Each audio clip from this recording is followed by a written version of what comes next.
Hey everyone, welcome to the Pearl Medico YouTube channel. इस video में guys हम partial drop के बारे में बात करने वाले हैं।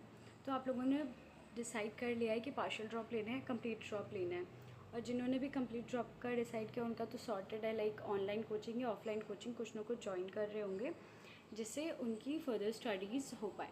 बट अगर पार्शियल ड्रॉप का आप लोगों ने सोचा है तो मैं इस वीडियो में कुछ 6-7 पॉइंट्स डिस्कस करने वाली हूँ जो कि आपको ध्यान में रखने चाहिए पार्शियल ड्रॉप लेने के टाइम पर, ताकि आपने सिर्फ ऐसे ही डिसाइड नहीं कर लिया हो पार्शियल ड्रॉप, उसकी चीज़ें भी आपको पता हो कि आपको फर्दर ये सारी चीज़ें भी मैनेज करनी है। तो गाइस, पार्शियल ड्रॉप लोग बीएमएस के साथ लेते हैं, बीडीएस के साथ लेते हैं और बीएससी नर्सिंग के साथ भी और बीएससी सिंपल के साथ भी लेते हैं। वो टोटली आपकी चॉइस है। बट मेजरली बच्चे पार्शियल ड्रॉप बीएमएस और बीडीएस के साथ लेते हैं, उसमें से भी बीएमएस के साथ पार्शियल ड्रॉप लेना ज़्यादा प्रेफर करते हैं, क्योंकि जो बीएमएस है उसमें बहुत सारे कॉलेजेस ऐसे होते हैं कि बॉन्ड नहीं होता और फ़ीस भी बहुत सारे कॉलेजेस की, गवर्नमेंट कॉलेज अगर आपको मिल रहा है तो बहुत कम होती है। तो बच्चे प्रेफर करते हैं बीएमएस लेना, बिकॉज़ बीडीएस में फ़ीस भी थोड़ी हाई हो जाती है और बॉन्ड का भी इशू होता है। बट बच्चे दोनों के साथ लेते हैं, बीडीएस के साथ भी, बीएमएस के साथ भी। तो फर्स्ट पॉइंट तो हमारा यही था कि बॉन्ड का हमें देखना है कि जिस भी कॉलेज को हम लेना चाह रहे हैं उसमें बॉन्ड ना हो और वो कॉलेज भी हमारे बजट में हो, ताकि अगर उसकी फ़ीस भी पे करनी पड़े इन केस, लाइक कुछ कॉलेजेस में क्या होता है कि बॉन्ड तो नहीं होता, बट जब आप डॉक्यूमेंट विड्रॉ करवा रहे होते हो फाइनल नीट एग्ज़ाम के बाद, जब आपका सिलेक्शन हो जाता है तो आपको थ्रू आउट जो आपकी डिग्री का फ़ीस होता है, लाइक 4.5 ईयर्स का जो भी फ़ीस होता है वो आपको पे करना होता है डॉक्यूमेंट निकलवाने के लिए। इसीलिए मैं बोल रही हूँ कि कोई ऐसा कॉलेज जिसकी फ़ी भी। सेकंड पॉइंट है कि बॉन्ड का तो ठीक है, हमने बॉन्ड देख लिया, बट कॉलेज की रेपुटेशन भी होनी चाहिए। लाइक बहुत सारे कॉलेजेस ऐसे हैं जिनकी फ़ीस भी कम है, बॉन्ड भी नहीं है और उस कॉलेज की रेपुटेशन भी अच्छी है। सो इन केस अगर इन फ्यूचर आपको उस कॉलेज में कंटिन्यू करना भी पड़े तो आप एक अच्छे कॉलेज में हो। Third cheese is attendance. So guys, attendance का तो बहुत बड़ा इशू हो जाता है, बट वो भी मेंटेन करना इजी है। लाइक 4 डेज़ आप जाओ वीक में, 7 डेज़ ना भी जाओ तो 4 डेज़ जाओ और 4 डेज़ ही आप जाते रहो जब से आपका कॉलेज स्टार्ट हो रहा है। इस तरीके से आपकी अटेंडेंस ईज़िली मेंटेन हो जाती है। बहुत सारे बच्चे क्या करते हैं कि वो 2 डेज़ 3 डेज़ जाते हैं, इवन बहुत सारे बच्चे तो जाते ही नहीं है, सिर्फ कॉलेज ले लेते हैं और छोड़ देते हैं।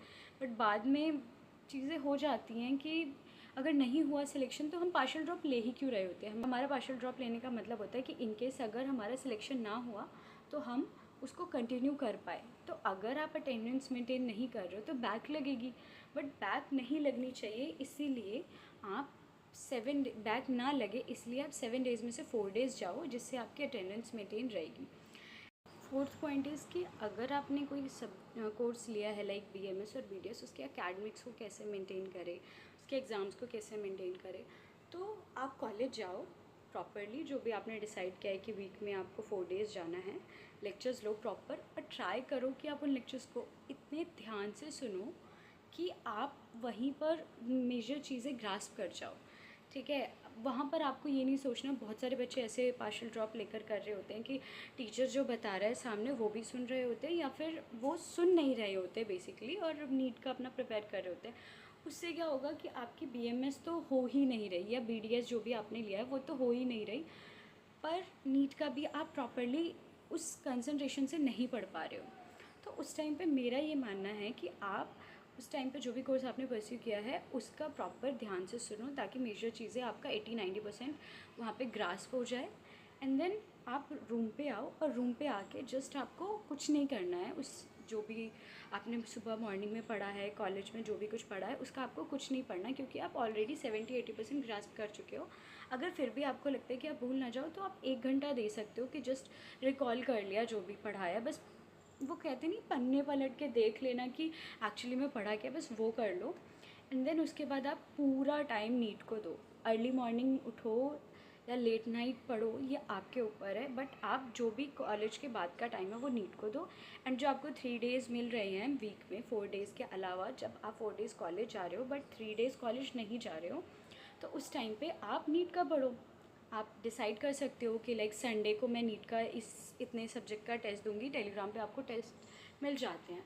तो इस सब्जेक्ट का टेस्ट दूंगी और उस तरीके से आप पूरा वीक पढ़ के 2 डेज़ जो आपको मेनली 3 डेज़ मिलने वाले हैं, बट जो 2 डेज़ होंगे वो पूरा मिलने वाला है, उसमें आप प्रॉपर पढ़ो। 6th पॉइंट इज़ कि अब फुल सिलेबस टेस्ट को कैसे मैनेज करें। तो जो आप पूरा अटेंडेंस मेंटेन कर रहे थे और जो भी कुछ मैंने अभी पहले पॉइंट्स बताए वो आपको करना है, बट नीट से 1.5 महीना या 1 महीना पहले आप कम्प्लीटली कॉलेज को स्किप कर दो, लाइक जाना ही बंद कर दो। अगर आप घर पे आना चाहते हो तो घर पे आ जाओ, अगर आपको वहाँ का इन्वायरमेंट ठीक लग रहा है, वहाँ पे आपको फुल सिलेबस टेस्ट सीरीज़ मिल जा रही है आपके कॉलेज के नियर बाय, तो आप वहाँ दे सकते हो। बट बेटर होगा कि आप घर पे आ जाओ, क्योंकि चीज़ें वहाँ घर पे अच्छे से मैनेज हो जाता है। तो आप 1 महीने पहले या 1.5 मंथ्स पहले आप कॉलेज बिल्कुल स्किप कर दो। टेंशन मत लो, 1.5 मंथ्स की अटेंडेंस उतनी भी ज़्यादा नहीं है, लाइक इतना तो आप वहाँ पे मेडिकल यूज़ करके भी मैनेज कर सकते हो। और उस टाइम पे आप फुल सिलेबस टेस्ट सीरीज़ दो, प्रॉपर एनालाइज करो, सब कुछ प्रॉपरली करो, और जो आपने पहले पढ़ा उन सबको रिवाइज़ करो, सब कुछ अच्छे से करो, और हो जाता है, ये सब चीज़ें मैनेज हो जाती है। लोग करते हैं पार्शियल ड्रॉप के साथ, आप भी कर लोगे। 7th पॉइंट इज़ कि आपका नीट हो गया, ठीक है। बहुत सारे बच्चे नीट दे के रिलैक्स हो जाते हैं कि रिज़ल्ट आएगा, अच्छा होगा सब। हाँ, अच्छा होगा, बट यू नेवर नो ना रैंक कैसे आने वाली है, और अब तो भरोसा ही नहीं है किसी भी चीज़ का। तो जैसे ही आपका नीट हो जाता है, आप थोड़ा टाइम लो, लाइक 1 वीक और 10 डेज़ का, पूरा फ्रेशन अप हो जाओ, उस फेज से निकल आओ और कॉलेज चले जाओ गाइस, क्योंकि आप ऑलरेडी 1.5 मंथ की अटेंडेंस को लूज़ कर चुके हो, और पहले भी आप 3 डेज़ नहीं जा रहे थे। तो आप कॉलेज चले जाओ, वहाँ जो आपका चल रहा है वो कंटिन्यू करो। रिज़ल्ट आएगा, आपने क्रैक किया होगा, और वहाँ से बस आपको आना ही तो है, डॉक्यूमेंट्स निकलवा कर आना ही तो है। तो वो चीज़ें हैं कि आप किसी भी चीज़ के लिए ना ऐसे नहीं कर सकते कि मेरा हो गया है, बिकॉज़ रैंक मैटर करती है ना। तो मैं यही कहूँगी कि 7 पॉइंट बहुत इंपॉर्टेंट है, आपको जाना चाहिए कॉलेज, आपको अटेंडेंस मेंटेन रखनी चाहिए, चीज़ें सीखनी चाहिए। तो ये सातों पॉइंट्स आपको कंसीडर करने हैं, और फिर पार्शियल ड्रॉप के लिए फुल्ली प्रिपेयर होके ही कॉलेज में एंटर करना है और काउंसलिंग वगैरह करानी है, ठीक है। Thank you guys for watching, bye bye.